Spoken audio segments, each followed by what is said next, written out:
The iron gates creaked open with a low mechanical hum, the kind of sound that always gave Daniel Walker a quiet sense of pride. His mansion, nestled on the outskirts of an upscale Virginia neighborhood, wasn't just a house. It was his proof that years of grinding long nights, missed holidays, and relentless ambition as a defense contractor had finally paid off. Every brick, every pane of glass, and every acre of the manicured lawn was a symbol of what he'd earned. And tonight, the gates weren't supposed to be opening. Daniel was back 3 days early. His business trip to Germany had ended in disaster when negotiations collapsed, leaving him frustrated but secretly relieved. He was tired of boardrooms, tired of smiling through the pressure. All he wanted was to surprise his daughter, Emily, who was supposed to be staying with her aunt for the weekend, and maybe pour himself a whiskey in the quiet glow of his library. The black SUV rolled up the winding driveway, headlights sweeping across the stone facade of his home. Except something felt off. The curtains were drawn. Lights glowed faintly inside. And music, soft, distant music, was pulsing from somewhere on the second floor. Daniel cut the engine and sat in silence for a beat, frowning. He had left this house dark, locked, and empty. He stepped out, gravel crunching under his boots, his breath fogging slightly in the cool September air. Maybe Emily came home early, he muttered, though doubt laced every word. His daughter never touched the stereo, and he sure as hell hadn't left those lights on. He keyed in the door code, but before he could push the handle, a sharp beam of blue and red cut across the driveway. A police cruiser. The siren blipped once, just loud enough to make his chest seize. The driver's side door swung open, and an officer stepped out, hand resting on his holster. "Sir, can you step away from the door, please?" Daniel blinked, stunned. "Excuse me." "Step away from the door," the officer repeated, firm, authoritative. "Hands where I can see them."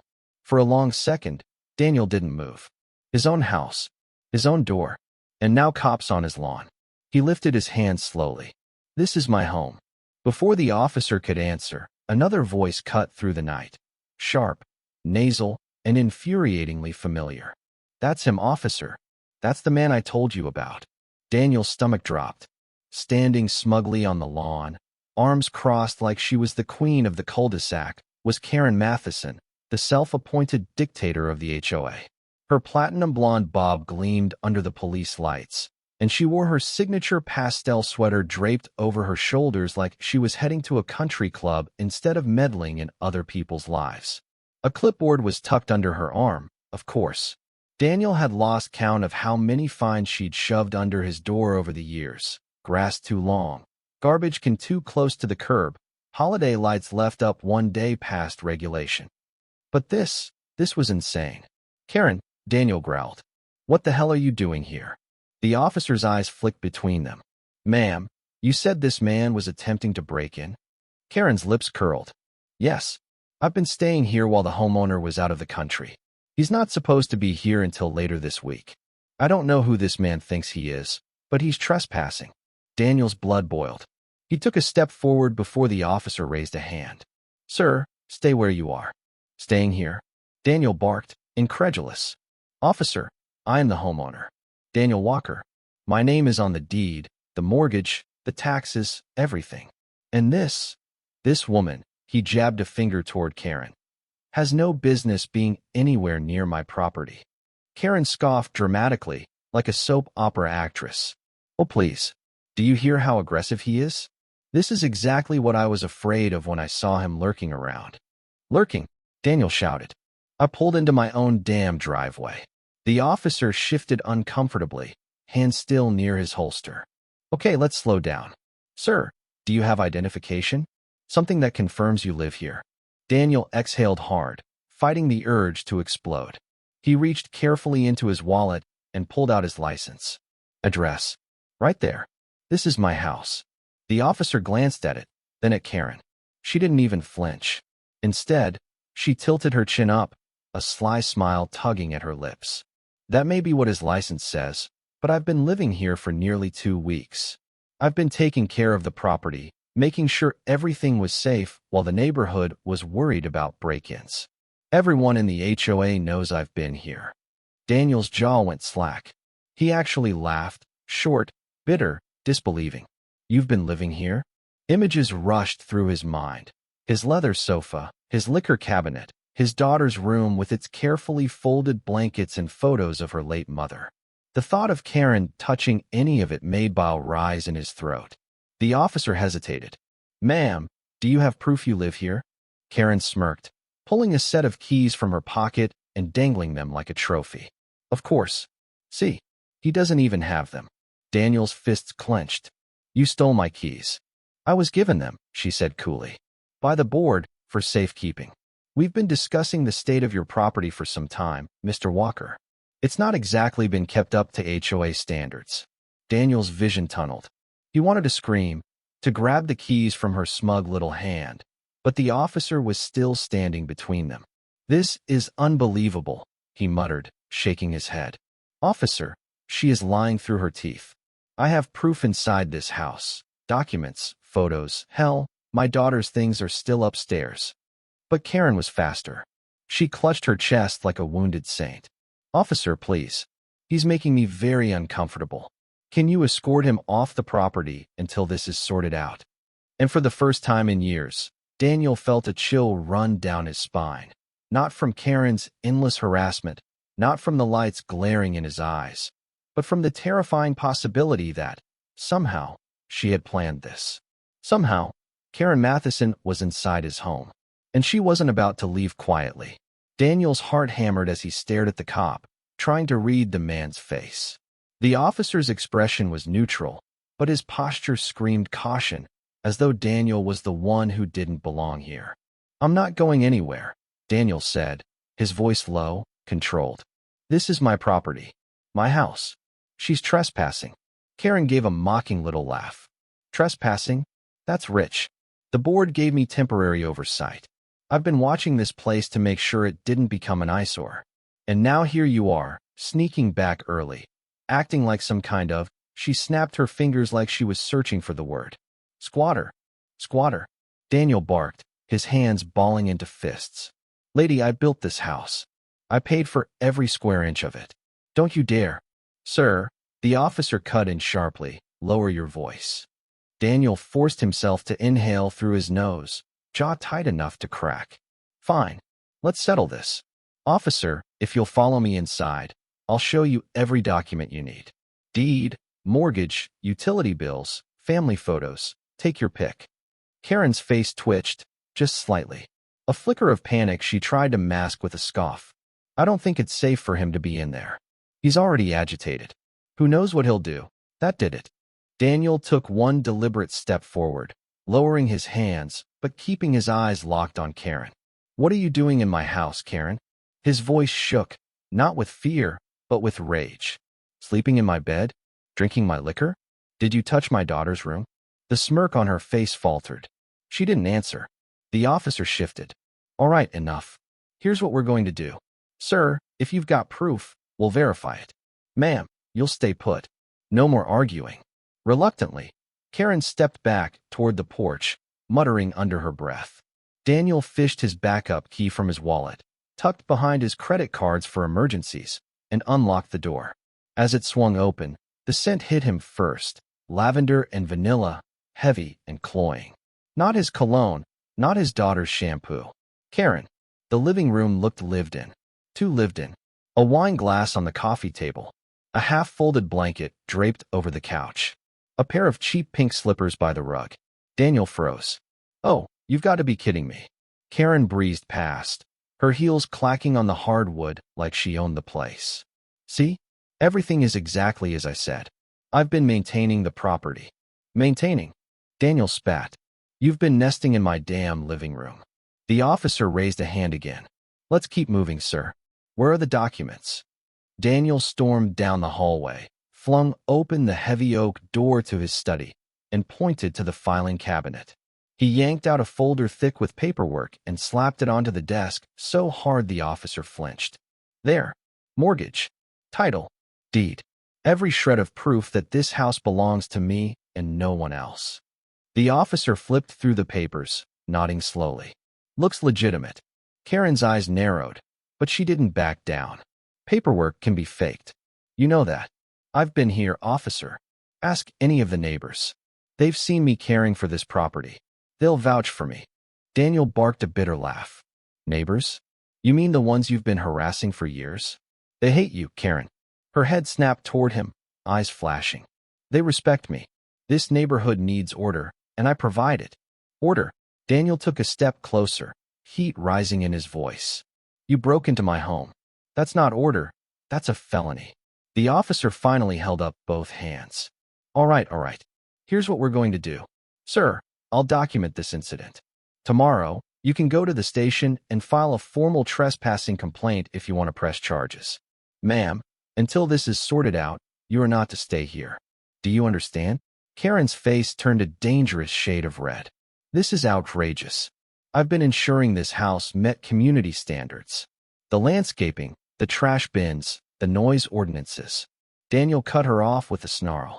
You've been drinking my whiskey and sleeping on my couch. The officer gave her a firm look. Ma'am, get your things. Now.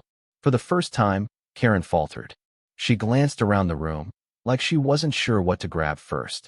Daniel's stomach churned as he realized there were things. A duffel bag by the stairs. A basket of laundry in the corner. 2 empty wine bottles under the sink. She hadn't just squatted for a night. She'd been living here like it was hers. Karen moved slowly, scooping up her bag with jerky motions, muttering under her breath about ungrateful neighbors and power trips. Daniel stood there, arms crossed, trembling with a cocktail of fury and disbelief. Watching her walk out of his house felt surreal, like a scene ripped from a nightmare. But then Karen paused at the door. She turned, her voice dripping with venom. This isn't over, Daniel. You think you can humiliate me in front of the board? In front of the community? You'll regret this. The officer gestured sharply. Ma'am. Out. She left, the click of her heels fading down the driveway. The cruiser door slammed, and moments later the flashing lights disappeared into the night. Silence settled over the mansion, thick and oppressive. Daniel exhaled, rubbing his face with both hands. He should have felt relieved, but he didn't. His house no longer felt like a sanctuary. Every corner whispered of Karen's intrusion. Every surface seemed tainted by her presence. He walked into the kitchen, and his heart sank further. His liquor cabinet was half empty. The fridge stocked with groceries he hadn't bought. A vase of fresh flowers on the counter, like this was her home. Daniel braced himself against the counter, knuckles white. She'd crossed every line imaginable. But her parting words stuck in his head, coiling like a snake. This isn't over. And deep down, he knew she meant it. Daniel barely slept that night. Every creak in the old house made his shoulders tense. Every flicker of shadow across the windows sent his mind racing. He sat in the library with a glass of bourbon clutched in his hand, staring at the half-burned logs in the fireplace, trying to wrap his head around what had just happened. Karen hadn't just trespassed. She had moved in. The wine bottles, the slippers, the laundry. She had settled herself here like a parasite. And worse, she had the gall to call the police on him, twisting reality so smoothly that for a split second, even the cop wasn't sure who belonged. Daniel knew one thing. This wasn't over. She wouldn't let it be. By morning, his phone was buzzing nonstop. Emails, texts, even voicemails from neighbors. Word had spread like wildfire, and somehow the story had been flipped. Daniel, is it true you tried to force Karen out? One message read. She said you were unstable, man. Another neighbor said in a hushed voicemail. You okay? Daniel's jaw tightened as he scrolled. Karen had already started her campaign. She was poisoning the neighborhood against him. By noon, a letter appeared taped to his front door. Bold letters at the top read, Notice of violation. Immediate action required. Daniel ripped it off and read aloud, his voice dripping with disbelief. Failure to comply with HOA residency guidelines. Property maintenance infractions. Aggressive behavior toward HOA leadership. His fists crumpled the paper. Residency guidelines? Aggressive behavior? This is my damn house. A noise outside drew his attention. Voices. Daniel strode to the window and pulled the curtain back. His blood ran hot. Karen was standing in his driveway again, but this time she wasn't alone. Two other board members flanked her, Mr. Thompson, with his stiff gray suit and permanent scowl, and Linda, the gossip queen of the block. They were whispering, gesturing toward his house like it was under investigation. Karen held a folder in her hand, waving it dramatically as if she had evidence of a crime. That was it. Daniel yanked the door open and stormed out onto the porch. "Get off my property," he roared, voice carrying across the quiet cul-de-sac. Karen turned, her smug smile firmly in place. "Daniel, we need to talk." "There's nothing to talk about. You broke into my home. You lived here without permission. And now you're back? With an entourage?" Linda crossed her arms. "We've been reviewing your conduct, Daniel. The community has concerns." "Concerns?" He laughed bitterly. "I just walked in on Karen squatting in my living room. That's a felony. And you're worried about my conduct?" Karen raised a hand, feigning calm. "We're here to give you one last chance to resolve this amicably. Step down from your property." "Step down." Daniel's eyes widened. "This isn't a board seat. It's my house." She tilted her head, her voice sickly sweet. "Technically, the HOA has authority to seize a home if it violates repeated codes and fines. And Daniel, you've racked up quite the record. Grass too long, improper trash placement, unapproved paint on your shutters." She flipped through her folder theatrically. "It all adds up." Daniel clenched his fists. "You think you can take my house over garbage cans and grass clippings?" Karen's smile sharpened. "I think I already have." Something in Daniel snapped. He stormed down the steps until he was nose to nose with her, his voice shaking with fury. "You listen to me. You set foot inside my house again, and I'll have you arrested so fast your pearls won't have time to rattle." Thompson stepped forward, bristling. "Careful, Walker. Threatening board members doesn't look good." "It's not a threat," Daniel shot back. "It's a promise." The tension crackled in the air. Neighbors peeked from behind curtains, phones in hand, recording. Daniel could feel the weight of their eyes, the judgment already forming. Karen leaned in just enough that only he could hear. "You don't get it, do you? This neighborhood is mine. I run it. And if you think one night of embarrassment changes that, you're sorely mistaken." Daniel's pulse pounded in his ears. He wanted to shout, to drag her off his lawn by force.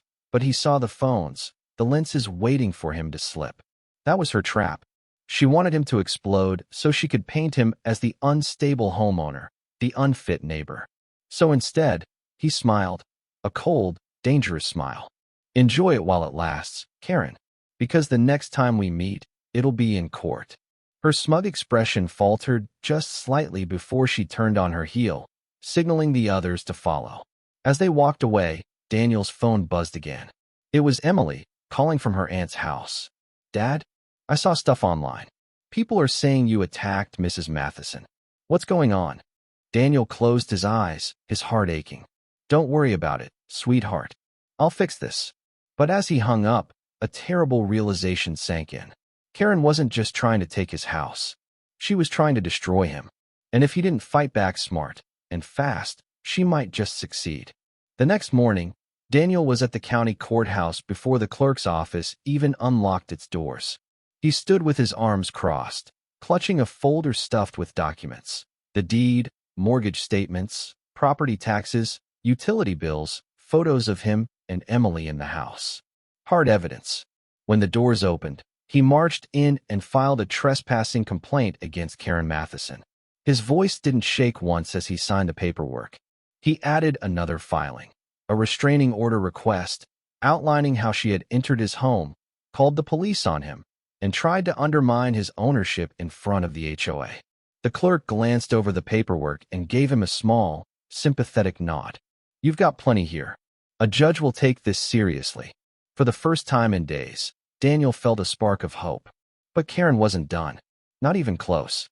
By the weekend, the HOA board had plastered the neighborhood with flyers about an emergency meeting to discuss homeowner misconduct.